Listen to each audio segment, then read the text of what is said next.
made for adaptation? There is an example that the IPCC has used to create decision readiness out of global climate models. And that is because they assemble, I think the number is still 27. There are 27 separate global modeling regimes, projects going on around the world.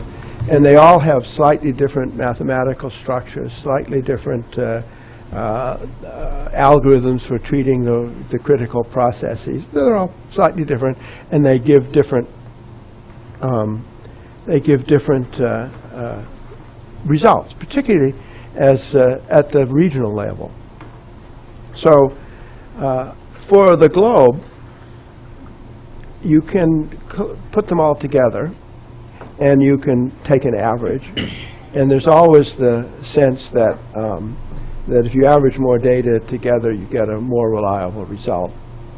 And from that, you also get some sort of quasi-statistical estimate of the spread of results. And that's, so once you've got it to that stage, that's as close as the community comes now to decision readiness.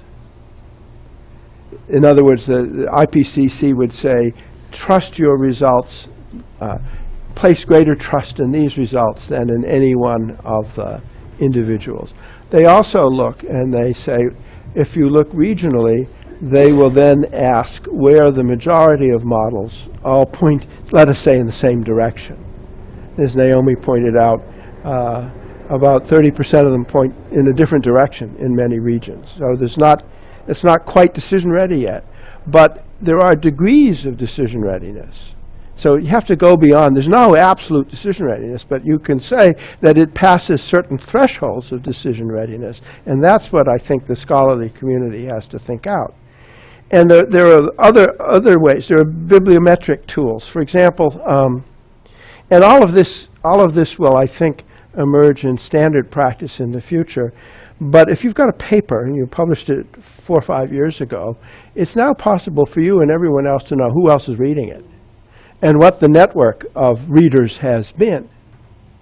And so you can, and you then have to use human judgment to say, well, is that an impressive network, or did you do something that was kind of trivial that everybody now uses? And you have to use human judgment. But publishing the social network that uses your work is an essential element of openness.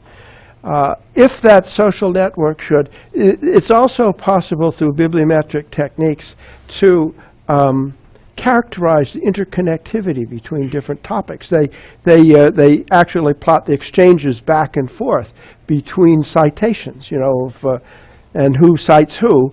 And once it gets out of your disciplinary area, then you can begin to see the boundary of your disciplines. So there are big data methods of defining what a discipline is within the published literature.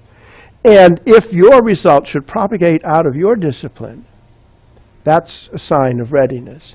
Another sign of readiness should be that if it suddenly jumps to the engineering or social sciences, so the people planning to use it, it's another sign.